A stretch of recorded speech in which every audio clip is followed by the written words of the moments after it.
സാന്നിധ്യം പിന്നെ നമ്മുടെ നടുവിലുള്ളതിനായി ദൈവത്തെ സ്തുതിക്കുകയാണ്.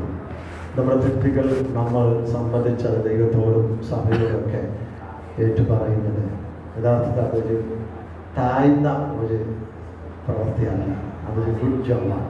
അതൊരു ഗുഡ് ജോബ്. എത്ര പേര് വിശ്വസിക്കുന്നുണ്ട്? ചിന്തിക്കാരിയാണ്. ചിലർ ചിന്തിച്ചേക്കാം എന്നില്ല. ക്രിസ്തുവിൽ ഏറ്റവും വലിയവനാകണമെങ്കിൽ ഇവിടെ എന്ത് ചെയ്യണം? ഏറ്റവും ചെറിയവനാണ് അല്ലേ? ഏറ്റവും ചെറിയവനായെങ്കിൽ മാത്രമേ ക്രിസ്തുവിൽ ഏറ്റവും എന്ത് ചെയ്യാൻ പറ്റുള്ളൂ. സ്ത്രീകളിൽ ജനിച്ചവൻ യോഹന്നാനേക്കാൾ, പക്ഷെ അവനിലും വലിയവനുണ്ട്. ആരാ? ഭൂമിയിൽ ഏറ്റവും ചെറിയവനോ അവനിൽ എന്ത് ചെയ്യും? നിങ്ങൾ വലിയവനാകാൻ ഇച്ഛിക്കുന്നവർ എന്ത് ചെയ്യണം? നിങ്ങൾ വലിയവനാകാൻ ഇച്ഛിക്കുന്നവർ എന്ത് ചെയ്യണം? കഴിവ് തെളിയിക്കണം. എല്ലാവർക്കും ദാസനായി തീരുന്നു ഇല്ലേ? നമ്മൾ വലിയവനാകാൻ ഇച്ഛിക്കേണ്ടവൻ നമ്മളെല്ലാവർക്കും, നമ്മൾ വലിയവനാകുകയല്ല, നമ്മളെല്ലാവർക്കും ദാസനായി തീരുമ്പോഴാണ് നമ്മളെല്ലാവർക്കും വലിയവനായി തീരുന്നത്. മനസ്സിലായി ഞാൻ പറഞ്ഞത്? ദൈവം നമ്മെ ഉയർത്തുന്നത് അങ്ങനെയാണ്. തന്നെത്താൻ ഉയർത്തുന്നവനെല്ലാം ചെയ്യും താഴ്ത്തപ്പെടും, തന്നെത്താൻ താഴ്ത്തുന്നവനെല്ലാം ചെയ്യും ഉയർത്തുന്നത്. ദൈവത്തിന്റെ വ്യവസ്ഥയാണ്. മനുഷ്യന്റെ വ്യവസ്ഥ നേരെ തിരിച്ചാണ്, ഇതിന്റെ നേരെ ഓപ്പോസിറ്റാണ്. പക്ഷെ ദൈവത്തിന്റെ വ്യവസ്ഥ ഇങ്ങനെയാണ്. അതുകൊണ്ട് ക്രിസ്തുവിൽ ഏറ്റവും ശ്രേഷ്ഠന്മാരായി തീരുവാൻ ദൈവത്തിന്റെ ആത്മാവ് നമുക്ക് എല്ലാവർക്കും കൃപ നൽകട്ടെ, ശക്തി നൽകട്ടെ എന്ന് ആത്മാവിൽ ആഗ്രഹിക്കുകയും പ്രാർത്ഥിക്കുകയും ചെയ്യുന്നു. പ്രിയ രാകേഷ് പാസ്റ്റർ ഒരു 10 മിനിറ്റ് ദൈവത്തിൽ സംസാരിക്കും. അതിനായി ഭാഷണം കഴിച്ചു.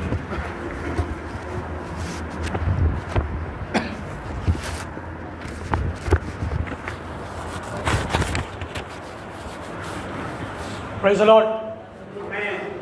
2025 വർഷം ഏപ്രിൽ മാസം 20 ഞായറാഴ്ച അനുഗ്രഹിക്കപ്പെട്ട സഭായോഗത്തിന് ഞങ്ങൾക്ക് കുടുംബമായി ഈ വർഷം ആദ്യമായിട്ട് വരുവാൻ കർത്താവ് നൽകിയ സാവകാശത്തോർത്ത്, കൃപയോർത്ത്, ആരോഗ്യത്തോർത്ത് ദൈവത്തെ സ്തുതിക്കുന്നു, മഹത്വപ്പെടുന്നു. ഇവിടെ കർത്താദാസൻ വിദ്യമാലാലൂപ്പ വിശ്വാസനായി സ്തോത്രം, കുടുംബത്തിനായി സ്തുതിക്കും. ദൈവസഭയെ നയിപ്പാൻ കർത്താവ് തന്നെ ഏൽപ്പിച്ച ആ ദൗത്യങ്ങൾ ഇന്നുവരെയും വിശ്വസത്തോടെ ചെയ്യുവാൻ കർത്താവ് സഹായിക്കുന്ന എല്ലാ കൃപയ്ക്കായി സ്തോത്രം. കൂടെ നിന്ന് പ്രവർത്തിക്കുന്ന കമ്മിറ്റിക്കായി സ്തോത്രം, ദൈവസഭയ്ക്കായി സ്തുതിക്കുന്നു. കടന്നു നല്ല ദൈവമക്കൾക്കും യൗവനക്കാർക്കും സഹോദരീസ്വരന്മാർക്കും വാർദ്ധക്യ മാതാപിതാക്കൾ എല്ലാവരെയും കർത്താവ് കൈകൾ സമർപ്പിച്ച് സ്തോത്രം ചെയ്യുന്നു, അനുഗ്രഹിക്കുന്നു. എല്ലാവർക്കും മന്ത്രം ചൊല്ലുന്നു. ഒരാഴ്ച കൂടി കർത്താവ് നമ്മൾ അത്ഭുതമായി നടത്തിയതോർത്ത് ദൈവത്തെ സ്തുതിക്കുന്നു, മഹത്വപ്പെടുന്നു. ഈ 20 തീയതി നമ്മളെ കാണുമാറാക്കിയ ദൈവത്തിന് പ്രവർത്തിക്കായി സ്തോത്രം ചെയ്യുന്നു. ഹല്ലേലൂയ. ദൈവത്താൽ അസാധ്യമായ ഒന്നുമില്ലല്ലോ. അസാധ്യങ്ങൾ സാധ്യമാക്കുന്ന ദൈവത്തെ പ്രവർത്തിക്കായി സ്തോത്രം. ഹല്ലേലൂയ. നാം ദാസൻ ഓർപ്പിച്ച പോലെ നാം ദൈവസ്ഥലിൽ നമ്മളെ താഴ്ത്തുമ്പോൾ നമ്മൾ ഉയർത്തുന്ന ദൈവത്തിന് പ്രവർത്തിക്കായി സ്തോത്രം. അത് ഈ ലോകത്തിലും വരുവാനുള്ള ലോകത്തിലും നമ്മൾ ഉയർത്തുവാൻ കർത്താവ് വിശ്വസനാകിയാൽ ഞാൻ ദൈവത്തെ സ്തുതിക്കുന്നു, മഹത്വപ്പെടുന്നു. 2 വാക്യങ്ങൾ വായിച്ച് വേഗത്തിൽ ഇരിപ്പാൻ ഞാൻ ആഗ്രഹിക്കുകയാണ്. വളരെ അനുഗ്രഹിക്കുക പാട്ടുകൾ ഇന്ന് പകലത്തെ സഭായോഗത്തിലെ പാട്ടുകൾക്കായി സ്തോത്രം ചെയ്യുന്ന കുഞ്ഞുങ്ങളുടെ വാക്യങ്ങൾക്കായി സ്തോത്രം. സമയമുണ്ടെങ്കിൽ ഞാൻ ആ വാക്യങ്ങളെല്ലാം എടുത്ത് പറഞ്ഞ് എനിക്ക് പ്രബോധിപ്പിക്കുവാൻ താല്പര്യം ഉണ്ടായിരുന്നു, പക്ഷേ സമയമില്ലാത്തതുകൊണ്ട് സ്തോത്രം. Price the Lord. മാത്രമല്ല ഹല്ലേലൂയ, പിന്നെ അവസാനം പാടിയ പാട്ടും അതുപോലെ കർത്താദാസന്റെ സംഗീത പ്രബോധനം ദൈവത്തിന് ആത്മാവ് എനിക്ക് നൽകിയ വചനോട് ചേർന്ന് തന്നെ വചനങ്ങൾ ആകെ അങ്ങനെ ദൈവത്തെ സ്തുതിക്കുന്നു, മഹത്വപ്പെടുന്നു. എന്നെ ഒന്നും കൂടെ ഓർപ്പിക്കുവാൻ കർത്താവ് അത് നൽകിയതോർത്ത് ദൈവത്തെ സ്തുതിക്കുന്നു, മഹത്വപ്പെടുത്തുന്നു. 119 സങ്കീർത്തനം 61 വാക്യം വായിക്കുന്നു. ദുഷ്ടന്മാരുടെ പാശങ്ങൾ എന്നെ ചുറ്റിയിരിക്കുന്നു, ഞാൻ നിന്റെ ന്യായപ്രമാണത്തെ മറക്കുന്നില്ലതാണ്. സങ്കീർത്തനങ്ങൾ 119 61. ദുഷ്ടന്മാരുടെ പാശങ്ങൾ എന്നെ ചുറ്റിയിരിക്കുന്നു. എപ്പോഴേ ഇന്നും ചുറ്റിയിരിക്കുകയാണ്. ദുഷ്ടന്മാരുടെ പാശങ്ങൾ എന്നെ ചുറ്റിയിരിക്കുന്നു. പക്ഷെ വചനം പറയുന്ന ഞാൻ അങ്ങയുടെ പ്രമാണങ്ങളെ മറക്കുന്നില്ലാതാനും. Price the Lord. അതാണ് സഭ. ഏത് സഭ? അല്പനേരം ഉണ്ടായ അന്തരീക്ഷം, സ്തോത്രം. ഇതാണ് സഭ. വെറും അടിച്ചും പൊളിച്ചും ആരാധിച്ചും പോകുന്നത് മാത്രമല്ല സഭ. യേശുക്രിസ്തുവിന്റെ പ്രമാണമാണ്. നിങ്ങൾക്ക് തമ്മിൽ സ്നേഹമുണ്ടെങ്കിൽ, അറിയില്ലേ, നിങ്ങൾക്ക് തമ്മിൽ സ്നേഹമുണ്ടെങ്കിൽ അത് നമുക്ക് തോന്നുന്നു ഇങ്ങനത്തെ ഒന്നും അറിയില്ലല്ലോ. നിങ്ങൾക്ക് തമ്മിൽ തമ്മിൽ സ്നേഹമുണ്ടെങ്കിൽ, നിങ്ങൾ തമ്മിൽ തമ്മിൽ ക്ഷമിച്ചാൽ ലോകം പറയും നിങ്ങൾ എന്റെ ശിഷ്യന്മാരെന്ന്. ഇവിടെ 10 അടിയുടെ അല്ലെങ്കിൽ 50 അടിയുടെ ഫ്ലെക്സ് വെച്ചാലോ ഇവിടെ അത്ഭുതമാണ് നടക്കുന്നല്ല വിഷയം. അതിനുശേഷമുള്ള ജീവിതം, അത് ദുഃഖമുണ്ട്, വാക്ക് തർക്കമുണ്ട്, അതേ അഭിപ്രായ വ്യത്യാസമുണ്ട്, പക്ഷെ ക്ഷമിക്കുന്നത്. സ്തോത്രം. Price the Lord. ആ ക്ഷമയാണ് യേശു കാൽവരി ക്രൂശിൽ നമ്മളെ പഠിപ്പിച്ചത്. അതാട്ടെ ദൈവത്തെ സ്തുതിക്കുന്നു, മഹത്വപ്പെടുന്നു. ഇവിടെ വചനം പറയാണ്, അതേ സംഗീതകാരൻ പറയാണ്, അതേ ദുഷ്ടന്മാരെ പാശങ്ങൾ എന്നെ ചുറ്റിരിക്കുന്നു. ഏത് പാശം? മരണ പാശം എന്നെ ചുറ്റിരിക്കുക, രോഗത്തിന്റെ പാശം എന്നെ ചുറ്റിരിക്കുക, പിന്നെ ഭയത്തിന്റെ പാശം. പിള്ളേർക്കൊക്കെ ഇപ്പൊ പരീക്ഷ കഴിഞ്ഞുകൊണ്ട് സ്തോത്രം. ഇനി അടുത്ത പരീക്ഷ വരുമ്പോഴത്തേക്ക് വീണ്ടും ഭയമാ. ഇപ്പോൾ വേറെ കുഞ്ഞു പറഞ്ഞല്ലോ, ഇനി അടുത്ത ആഴ്ച ചെല്ലുമ്പോൾ അടുത്ത മാസം പരീക്ഷ ഉണ്ടാവോ ഇല്ലയോ എന്ന് പോലും അറിയില്ല, ചെല്ലുമ്പോൾ അറിയുന്നത്. സ്തോത്രം. അങ്ങനെയാണ് ലോകം. അപ്പോൾ പിന്നെ കർത്താവിൻ്റെ കാര്യം പറയണോ? കർത്താവ് അതുപോലെ പെട്ടെന്ന് പരീക്ഷ തരുന്നത്. സ്തോത്രം. പാശങ്ങൾ ചുറ്റിയിരിക്കുന്നു, അത് വിട്ടു മാറിയിട്ടില്ല. പക്ഷെ എന്നാലും ഞാൻ ദൈവത്തിന്റെ ന്യായ പ്രമാണം ഞാൻ അതൊന്നും മാറുകയില്ല. കാരണം എന്താണ്? അത് നിത്യ ന്യായ പ്രമാണം, അത് മാറാത്ത ന്യായ പ്രമാണം. ആകാശം ഭൂമി മാറിയാലും അത് മാറാത്ത ആയതുകൊണ്ട് ഞാൻ അതിൽ ആശ്രയിക്കുന്നു. Price the Lord. സ്തോത്രം. അതിനോട് ചേർന്ന് വെളിപ്പാട് പുസ്തകം 21-ാം അധ്യായത്തിന്റെ 5-ാം വാക്യം. വെളിപ്പാട് 21-5 ഇടവാക്യം, ഇടയിലുള്ള വാക്യം. സ്തോത്രം. ഇതാ ഞാൻ സകലവും പുതുതാക്കും എന്ന് മാത്രം, അത് മതി. ഇതാ ഞാൻ സകലവും പുതുതാക്കുവാൻ കഴിവുള്ളവൻ. Praise the Lord. ഇന്ന് പകലും എന്നെയും നിങ്ങളെയും ഇവിടെ വന്ന് നിർത്തിയത് ഒരു ആത്മാന പുതുക്കം നൽകിക്കൊണ്ടാണ്. മാത്രമല്ല പോരാ, ആത്മാവിൽ മാത്രമല്ല ശരീരത്തിന് പുതുക്കം നൽകിക്കൊണ്ടാണ്. നമുക്കിതൊന്നും അറിയുന്നില്ലല്ലോ. ഇനി പോയി ടെസ്റ്റ് ചെയ്യുന്ന ആൾക്കാരായാലും ഇന്നലെ ടെസ്റ്റ് ചെയ്തിട്ട് ഇന്ന് പോയി ടെസ്റ്റ് ചെയ്ത് നോക്കിയേ. ഇപ്പൊ നിങ്ങളും ഞാനും ഇവിടെ ഇരിക്കുമ്പോൾ പ്രഷറും അതേ ഷുഗറും ലോവും ഹൈയും ഒക്കെ ആയിരിക്കുക. പക്ഷെ തല കറങ്ങാതെ വീഴാത്തത് കർത്താവിന്റെ കൃപ. അതോട്ട് സ്തോത്രം ചെയ്യണം. അതോടെ വാക്യം പൗലോസ് പറയുന്നത് ഇടവിടാതെ സ്തോത്രം ചെയ്യുവാൻ, എല്ലാത്തിനും പ്രാർത്ഥിപ്പാൻ. കാരണം എന്താണ്? അവൻ എന്നിന് പുതുക്കം തന്നു. യേശു പറഞ്ഞു, നിങ്ങൾ പുതുതായി ജനിച്ചില്ല എങ്കിൽ സ്വർഗ്ഗരാജ്യം പ്രവേശിക്കില്ല. അപ്പൊ മാനസാന്തര നിമിത്തം നമുക്കതൊക്കെ സംഭവിച്ചു. പക്ഷെ പൗലോസ് പറയുന്ന ആത്മാവിന് പുതുക്കമുണ്ട്. ആ ആത്മ പുതുക്കത്തിൽ ജീവിച്ചാലേ നമുക്ക് അങ്ങോട്ട് പോകാൻ സാധിക്കുള്ളൂ. അതുവഴി മുഖാന്തരങ്ങള് വഴക്ക് വരും. പൗലോസ് വ്യക്തമായി അതേ എഫെസ്യ ലേഖനം പറയാണ്, നിങ്ങൾക്ക് തമ്മിൽ വഴക്കുണ്ടായാൽ. ദൈവസഭയിൽ അങ്ങനെ ഉണ്ടാവും. ഇപ്പൊ നിങ്ങൾക്ക് തമ്മിൽ വഴക്കുണ്ടായാൽ എന്ത് ചെയ്യണം? ക്ഷമിക്കണം. എങ്ങനെ ക്ഷമിക്കണം? യേശു നിങ്ങളോട് നിങ്ങളുടെ പാപങ്ങള് ക്ഷമിച്ചതുപോലെ ക്ഷമിപ്പാൻ. Price the Lord. ഒറ്റ ദിവസം കൊണ്ട് സാധിക്കില്ല. 2 ദിവസം വൈരാഗ്യം ഹൃദയത്തിലുണ്ടാവും. പക്ഷേ വീട്ടിൽ പോയി അതേ ദൈവസഭയിൽ നിന്ന് മുട്ടുകുത്തി പ്രാർത്ഥിക്കണം, കരയണം. കർത്താവ് ഹല്ലേലൂയ, ഞാൻ ദൈവസഭയുടെ അംഗമാണല്ലോ, ഞാൻ ദൈവത്തിന് മകൻ, ഞാൻ ദൈവത്തിന് മകള്. ഞാൻ താഴുമ്പോൾ ആര് താഴുന്നു? എന്റെ ദൈവം കൂടെ താഴുക. ആർക്ക് വേണ്ടി? എന്റെ സഹോദരന് വേണ്ടി, ദൈവസഭയ്ക്ക് വേണ്ടി. പക്ഷെ അത് ചെയ്യുമ്പോൾ ഞാൻ എന്ത് ചെയ്യുന്നു? ദൈവത്തിന് ന്യായപ്രമാണം നിവർത്തിക്കുന്നു. സ്തോത്രം. കർത്താവ് ഞാൻ സകലം പുതുതാക്കുന്നു. ഇന്ന് മുതൽ ഒരു പുതിയ ആഴ്ച നമുക്ക് വേണ്ടി ആരംഭിച്ചു. നാളെ മുതൽ 7 ദിവസം അതേ മീറ്റിംഗാ. അതിനു മുമ്പേ ഒരു ക്രമീകരണം അത് പാസ്റ്ററിന് കർത്താവ് നൽകിയതായ സ്തോത്രം. ഒരു മനസ്സ് പാസ്റ്റർ ചെയ്തല്ലോ. അത് ദൈവസഭയുടെ അതേ ബൈബിൾ പ്രകാരമുള്ള അസംബ്ലീസ് ഓഫ് ഗോഡ് ദൈവസഭയുടെ ബൈലോ പ്രകാരമുള്ള ക്രമീകരണമാകുന്നു. അത് ദേവദാസൻ അത് ചെയ്തല്ലോ എന്നോർക്കുമ്പോൾ എനിക്ക് സന്തോഷം തോന്നുന്നു. ദൈവം മക്കളും ചേർന്നത് ചെയ്തല്ലോ എന്നോർക്കുമ്പോൾ ദൈവത്തിന് സ്തോത്രം ചെയ്യുന്നു. Price the Lord. നാളെ മുതൽ ആരംഭിക്കുന്ന അത് ദൈവ പ്രവൃത്തിക്കായി സ്തോത്രം. ഈ ഒരു കാരണം തടസ്സമാകാതെ കർത്താവ് നീക്കുന്നു. അതിനായി സ്തോത്രം. പിശാചിനെ പാശമായി കെട്ടിയത വാദിക്കാൻ വേണ്ടി അവന് വാദത്തിന് കാരണം ഉണ്ടായിരുന്നു. പക്ഷെ ആ കാരണം ദൈവസഭ പൊളിച്ചു. Price the Lord. സ്തോത്രം.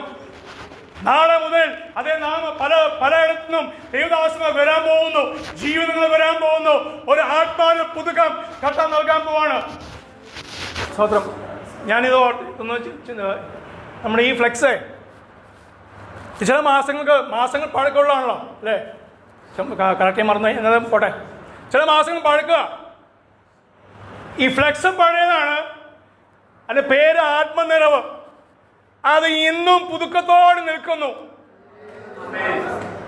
കൈകൊട്ടി സ്തോത്രം ചെയ്യാവോ?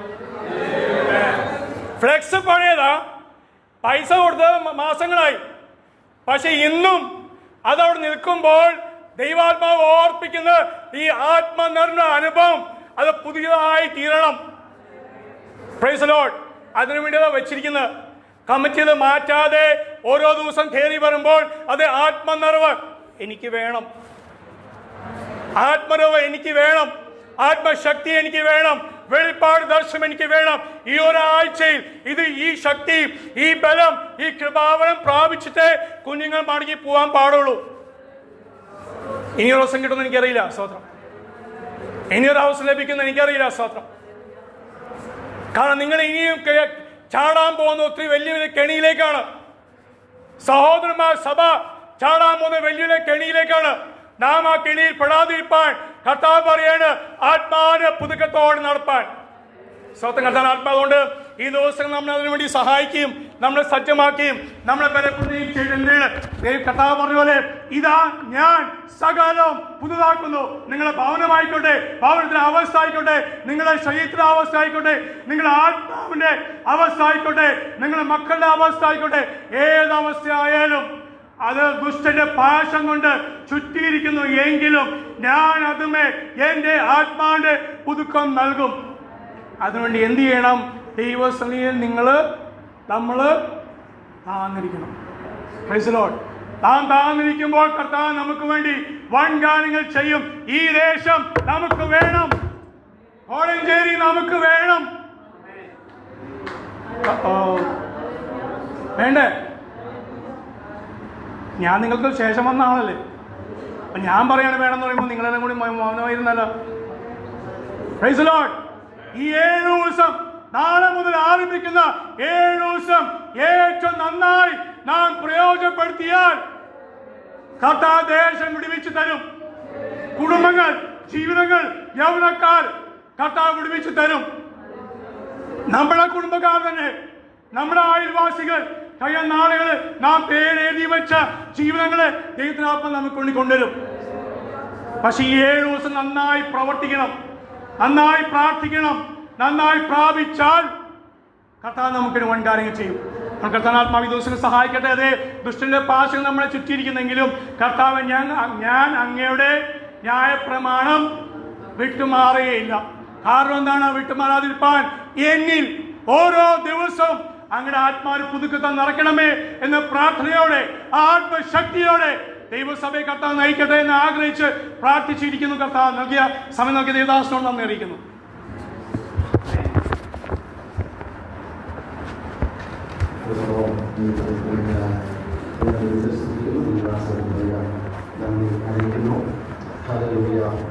യോഹന്നാന്റെ സുവിശേഷം 20-ാം അധ്യായം അതിന്റെ 1, 2, 3 വാക്യങ്ങൾ.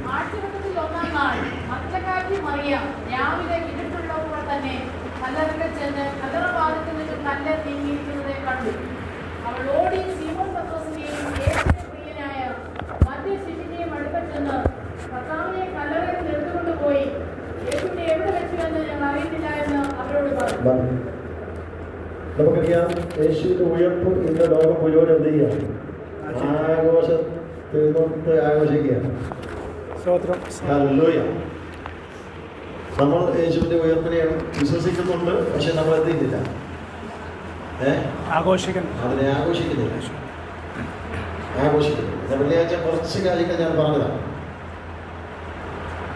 കാരണം യേശു ഒരിക്കലായി ജനിച്ചു, ഒരിക്കലായി മരിക്കപ്പെട്ടു, ഒരിക്കലായി ഉയർത്തെഴുന്നേറ്റു, പിതാവിന്റെ വലത്ത് ഭാഗത്ത് ദൈവമായിട്ട് എന്ത് ചെയ്യാം? കർത്താവ് ഇരിക്കുക. വർഷം തോറും യേശു എന്ത് ചെയ്യുന്നില്ല? ജനിക്കുന്നില്ല. വർഷം തോറും യേശു മരിക്കുന്നില്ല. വർഷം തോറും യേശു ഉയർത്തുന്നില്ല. വർഷം തോറും സ്വർഗത്തിലേക്ക് കയറി പോകുന്നതും അവൻ ഒരിക്കലും മരിക്കില്ല. ഹല്ലേലൂയ.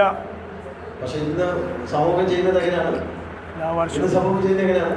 എല്ലാ വർഷവും ജനിപ്പിക്കുന്നു, എല്ലാ വർഷവും വൈകുന്നു, എല്ലാ വർഷവും ഉയർത്തുന്നു, എല്ലാ വർഷവും എത്തിക്കുന്നു.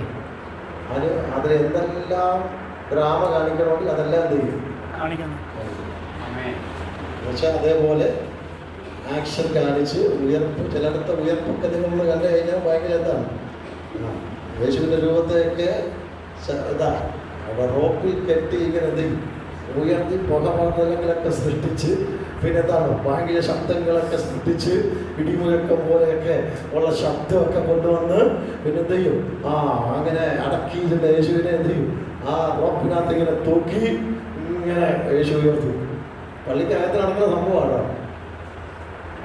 പക്ഷെ നമ്മുടെ യേശു അങ്ങനെ ഉയർത്തുന്ന ദൈവമാണ്. നമ്മുടെ യേശു ഒരിക്കലും എന്ത് ചെയ്യും? ദൈവത്തിന്റെ അത്ഭുത ശക്തിയാണ്, ദൈവത്തിന്റെ അത്ഭുത ശക്തിയാണ്. സ്വർഗത്തിലേക്ക് കയറി പോകുവാനായിട്ട് മരിച്ച ഒരു കർത്താവിനെ അല്ല നമ്മൾ ആരാധിക്കുന്നത്, മരിച്ച് അടക്കപ്പെട്ടു ജീവനോടെ ആരാധിക്കുന്നത്.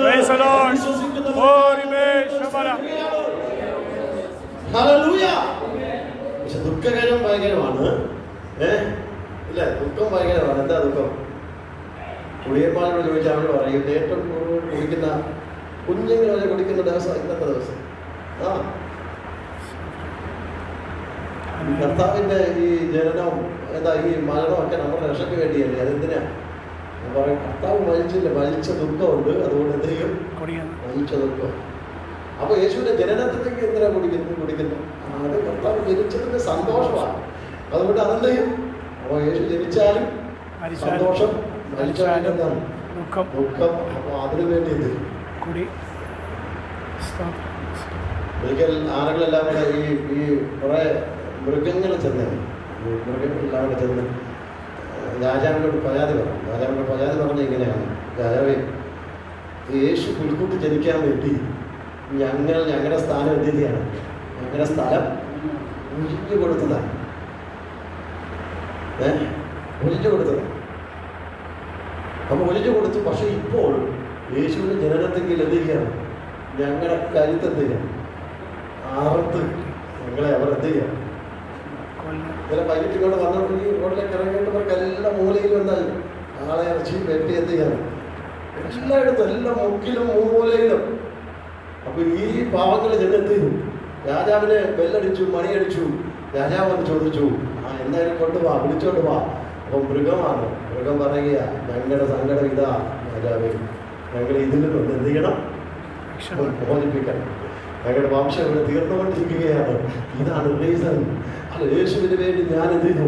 ഞങ്ങളുടെ സ്ഥലം ഒഴിഞ്ഞു കൊടുത്തപ്പോൾ ഞങ്ങളുടെ ജീവൻ ഇപ്പോൾ എന്ത് ചെയ്തിരിക്കുന്നു? ഇല്ലാതായിരിക്കുന്നു. അതാണ് ശരിയല്ല. പ്രിയമുള്ളവരെ, എന്തെങ്കിലും ചിന്തിച്ചു നോക്കിയേ. യേശു കർത്താവ് മരിച്ചു, ഉയർത്തെഴുന്നേറ്റു. അതാണ് നമ്മളിവിടെ വായിച്ചത്. എന്താ? ആഴ്ചവട്ടത്തിന്റെ 1-ാം നാൾ മർത്തലക്കാരി പറയുക, അത് രാവിലെ ഇരുട്ടുള്ളപ്പോൾ തന്നെ കല്ലറക്കൽ ചെന്നു, കല്ലറക്കൽ നിന്നു, കല്ല് നീങ്ങിയിരിക്കുന്നത്. മറ്റൊരിടത്ത് വായിക്കുന്നുണ്ട്, നമുക്ക് വേണ്ടി കല്ല് ഉരുട്ടി മാറ്റും. നമുക്ക് വേണ്ടി കല്ല് ഉരുട്ടി മാറ്റോ. ഇവിടെ കല്ല് സ്വതവേ മാറിയിരിക്കുന്നത്. സ്ത്രീകൾക്കൊന്നും ഈ കല്ല് എന്ത് ചെയ്യാൻ പറ്റത്തില്ല, ഉരുട്ടി മാറ്റാൻ പറ്റില്ല.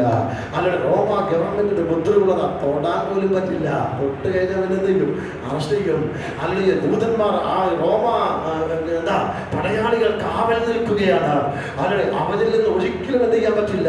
പക്ഷെ അവർ വിശ്വാസത്തോടെ ആഴ്ചവട്ടത്തിന്റെ 1-ാം നാൾ അവർ ഓടുകയാണ്. ഇരുട്ടുള്ളപ്പോൾ തന്നെ അവർ ഓടുകയാണ് യേശുവിന്റെ കല്ലറക്കലേക്ക്. പക്ഷെ കല്ലറക്കൽ ചെന്നപ്പോൾ എങ്ങനെ തുറക്കുമെന്ന് അവർക്കറിയില്ല, എന്ത് ചെയ്യുമെന്ന് അവർക്കറിയില്ല. കല്ലറക്കൽ ചെന്നപ്പോൾ യേശുവിന്റെ കല്ലറ തുറക്കപ്പെട്ടതായി കണ്ടോ. അവർ ഓടി അകത്ത് ചെന്നു. ഹല്ലേലൂയ. ദൂതന്മാർ ഉണ്ടായിരുന്നു. അവർ ചോദിച്ചു, നിങ്ങൾ എന്തന്വേഷിക്കുന്നു? വളരെ ജീവിച്ചിരിക്കുന്നവരെ അന്വേഷിക്കുന്നത്. പ്രസിദ്ധിച്ച് തോട്ടക്കാരായിരിക്കും നിങ്ങൾ എടുത്തുകൊണ്ട് പോകാമെങ്കിൽ എന്റെ യേശുവിനേക്ക് കൊണ്ടുതാ, ഞാൻ എന്ത് ചെയ്തോളാം, അല്ലെങ്കിൽ ഞങ്ങൾ കൊണ്ടുപോയിക്കോളാം എന്നൊക്കെ പറഞ്ഞു.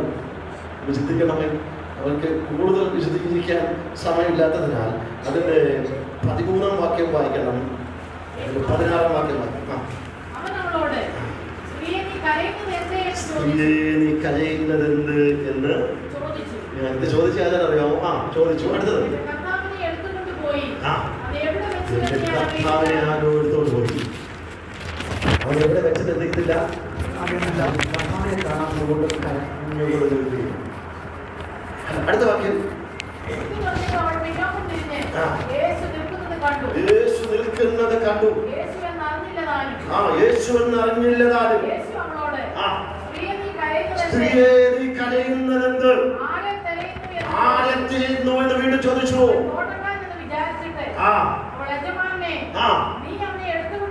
നീ എടുത്തുകൊണ്ടുപോയെങ്കിൽ പറഞ്ഞു തരിക. അടുത്തത് അവളോട് മറിയേ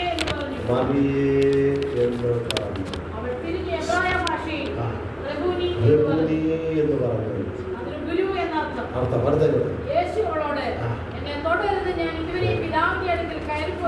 ശ്രദ്ധിക്കൂ. ആ വാക്യം ശ്രദ്ധിക്കൂ. എന്നെ തൊടരുത്, ഞാൻ ഇതുവരെയും പിതാവിന്റെ അടുക്കൽ കയറിപ്പോയിട്ടില്ല.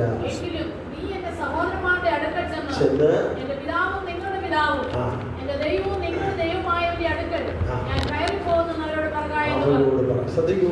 എന്നെ തൊടരുത് എന്ന് യേശു ചെയ്തു. അപ്പൊ ഈ യേശു ഈ ദിവസം എവിടായിരുന്നു? ഈ ദിവസം എവിടായിരുന്നു? ബദ്ധന്മാരോട് കൂടെ തന്റെ ആത്മാവ്. ശ്രദ്ധിക്കൂ. അപ്പോൾ യേശുവിന്റെ ആത്മാവ് പഴയ നിയമ ബദ്ധന്മാരോട് കൂടെ ദൈവത്തിന്റെ വചനം അറിയിക്കേണ്ടതിന്, സുവിശേഷം അറിയിക്കേണ്ടതിന് അവനെ പിടിച്ച് സ്വർഗത്തിലേക്ക് എന്ത് കൊണ്ടുപോയി എന്ന് നമ്മൾ വചനം തന്നെ വായിക്കണം. ഹല്ലേലൂയ, സ്തോത്രം. എന്നാൽ യേശു ഇപ്പോൾ പറയുകയാണ്, ഞാൻ ഇതുവരെയും ചെയ്തിട്ടില്ല, എന്റെ പിതാവിന്റെ അടുക്കൽ പോയിട്ടില്ല, എന്നെ തൊടരുത്, എന്നെ തൊടരുത്. വാക്യം 16 കൂടെ വായിക്കാമോ? യേശു അല്ല സോറി, അതിന്റെ 26-ാം വാക്യം കൂടെ വായിക്കാം. 26-ാം വാക്യം.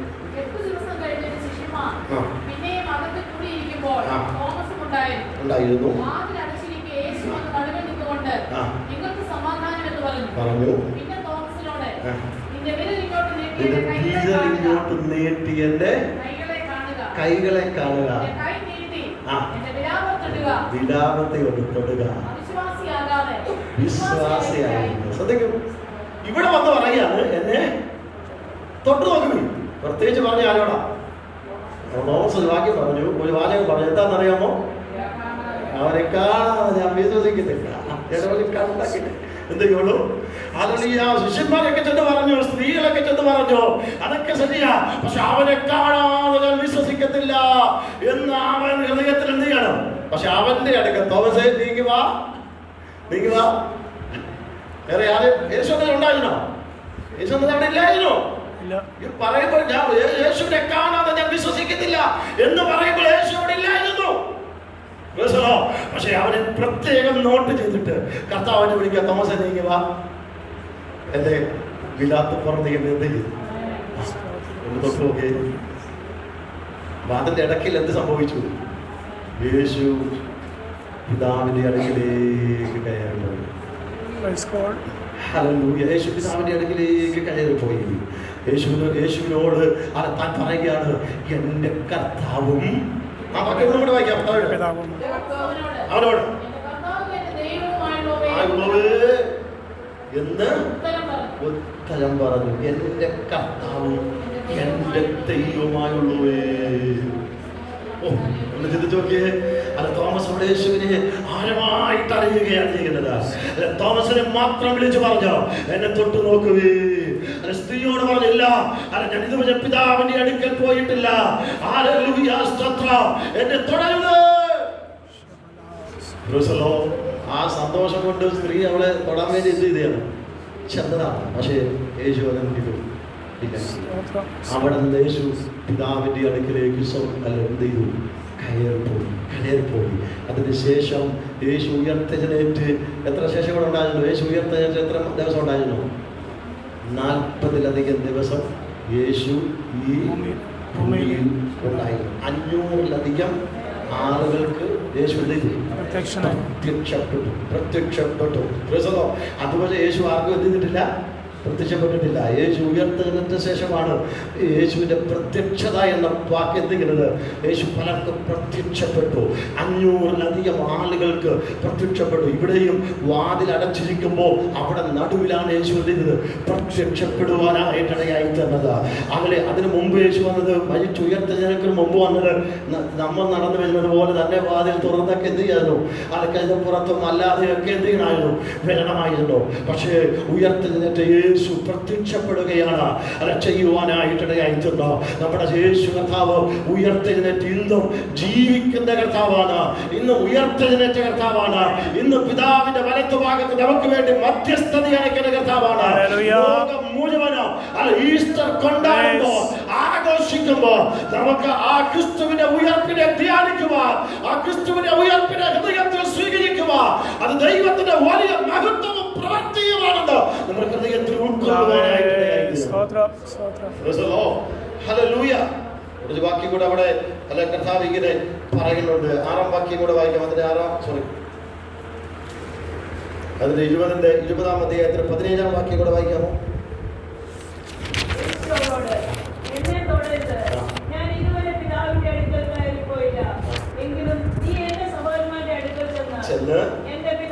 എന്റെ പിതാവും നിങ്ങളുടെ പിതാവും എന്റെ ദൈവവും. അവിടെ ഒരു സപ്പറേഷൻ എന്തുവാ? അവിടെ എന്തോ സപ്പറേഷൻ. യേശു സ്ത്രീകളോട് ചേർന്ന് നിന്നിട്ട് നമ്മുടെ പിതാവ് എന്ത് ചെയ്തില്ല? യേശു അവരോട് ചേർന്ന് നിന്നിട്ട് നമ്മുടെ ദൈവം എന്ത് ചെയ്തില്ല? അവിടെ എന്താ സപ്പറേഷൻ? അവിടെ എന്താ വ്യത്യാസം?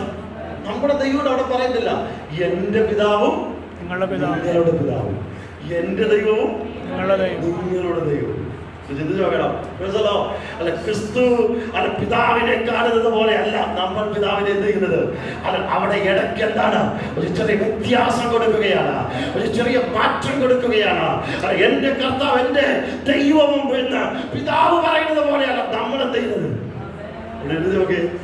അവർ സമത്വത്തിലാണ് കേട്ടോ. പിതാവ്, പുത്രൻ, പരിശുദ്ധാത്മാവ് സമത്വത്തിലാണ് ദൈവം.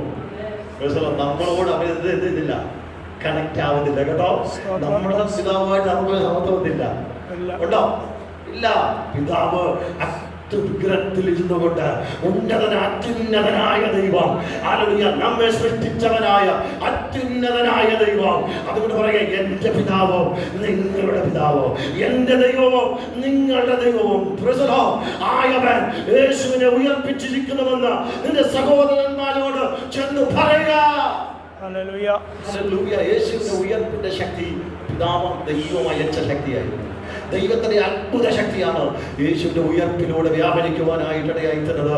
ഇതുപോലെ നാം വിശ്വസിക്കുന്ന യേശു ഉയർത്തില്ലായിരുന്നെങ്കിൽ നമ്മുടെ വിശ്വാസം എന്തായി പോയനെ? വ്യക്തമായി പോയി. യേശു ഉയർത്തില്ലെങ്കിൽ ക്രിസ്തീയ ജീവിതത്തിന്റെ അടിസ്ഥാനത്തിൽ എന്താണ്? നമ്മൾ തിരിച്ചറിയൂ.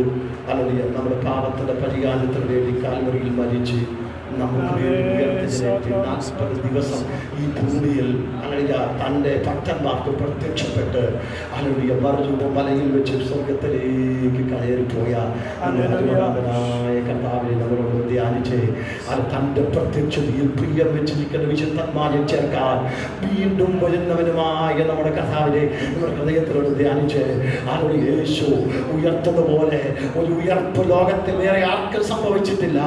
യേശു ഉയർത്തതുപോലെ ഒരു ഉയർപ്പ് ഒത്തിരി മഹാന്മാർ, ഒത്തിരി ശ്രേഷ്ഠന്മാർ, ഒത്തിരി പുണ്യവാളന്മാർ ലോകത്തിൽ ജനിച്ചവതരിച്ച് മരിച്ചടക്കപ്പെട്ട് കാണാം.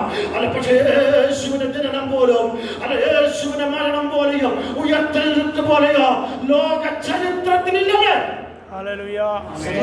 സംഭവമായത് ഇത് ഒരു കെട്ടുകഥയോ അല്ലെങ്കിൽ ഇതെന്താണ് ഒരു ഏതെങ്കിലും ഒരു എന്താണ് ഒന്നും അല്ലത്. യഥാർത്ഥ ചരിത്ര സംഭവങ്ങളാണ്. ചരിത്രത്തിൽ ജീവിച്ചിരുന്ന കഥാപാത്രങ്ങളാണ്. ഈ ബൈബിളിൽ പറയുന്ന കഥാപാത്രങ്ങളല്ല. ഇതെല്ലാം ഹല്ലേലൂയ ബാലരമയിൽ പറയുന്നത് പോലെ പോവനും മോളിനും പോലുള്ള കഥാപാത്രങ്ങളല്ല ഇത്. ഹല്ലേലൂയ ഹല്ലേലൂയ ആണോ? ഡിങ്കൻ പോലെയുള്ള കഥാപാത്രങ്ങളൊന്നും അല്ല കേട്ടോ. മായാവിയും ലൂട്ടാവിയൊക്കെ ഉണ്ടല്ലേ രാജുവും രാധയും ഒക്കെ ഉണ്ടല്ലോ, അതേപോലുള്ള കഥാപാത്രങ്ങളല്ല ഈ കഥാപാത്രങ്ങൾ. ഈ കഥാപാത്രങ്ങൾ ജീവിച്ച കഥാപാത്രങ്ങൾ. കർത്താവ് ഈ ലോകത്തിൽ ജനിപ്പിച്ചതാ, കർത്താവിന്റെ ജീവൻ പകർന്നതാ, കർത്താവിന്റെ ശക്തി പകർന്ന് ഉയർപ്പിച്ച ദൈവത്തിന്റെ കൃപയാണ്. നമ്മുടെ രക്ഷയ്ക്ക് വേണ്ടി നമ്മുടെ കർത്താവ് ഉയർത്തതിനേറ്റ് പിതാവിന്റെ വലത്ത് ഭാഗത്ത് ഇരിക്കുവാനായിട്ട്. മറ്റേ കഥാപാത്രങ്ങളൊക്കെ ഇതൊക്കെ എന്താണ്, ഒരു ഐഡിയ വെച്ച് മാത്രം ചെയ്ത കഥാപാത്രങ്ങൾ. അവരൊന്നും ഇല്ലാതെ അങ്ങനെ ജീവിച്ചിട്ട് അങ്ങനെ എന്ത് ചെയ്തിട്ടില്ല. അത് വലിയ ഐഡിയോളജി നിർമ്മിച്ചിരിക്കുന്ന കഥാപാത്രങ്ങളാണ്. പക്ഷെ നമ്മുടെ കർത്താവ് ഹല്ലേലൂയ സ്തോത്രം അങ്ങനെ ഒരു ഐഡിയോളജി നിർമ്മിച്ചതല്ല.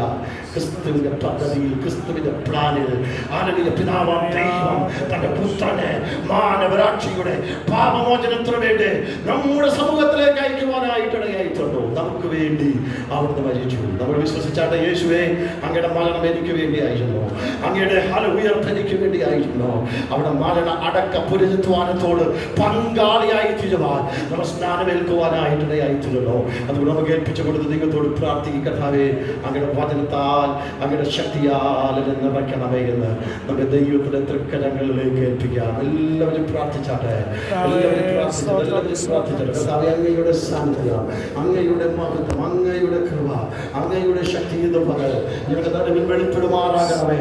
അങ്ങ് ഹല്ലേലൂയ ക്രൂശിൽ മരിച്ചത് എന്റെ പാപത്തിന്റെ പരിഹാരത്തിന് വേണ്ടിയാണെന്ന് ഞങ്ങൾ ആഴമായി വിശ്വസിക്കുന്ന പിതാവേ. ഹല്ലേലൂയ. ദൈവത്തിന്റെ പേര് പറഞ്ഞ്, ദൈവത്തിന്റെ ഉയർപ്പും പറഞ്ഞ് ലോകം അസാൻമാർഗികമായ തിന്മ പ്രവർത്തികളിലേക്ക് കൈനിട്ടുമോ കർത്താവേ, ഞങ്ങൾ ഭക്തിയോട് ദൈവത്തിന്റെ മുഖത്തേക്ക് നോക്കുകയാണ് പിതാവേ. ഹല്ലേലൂയ.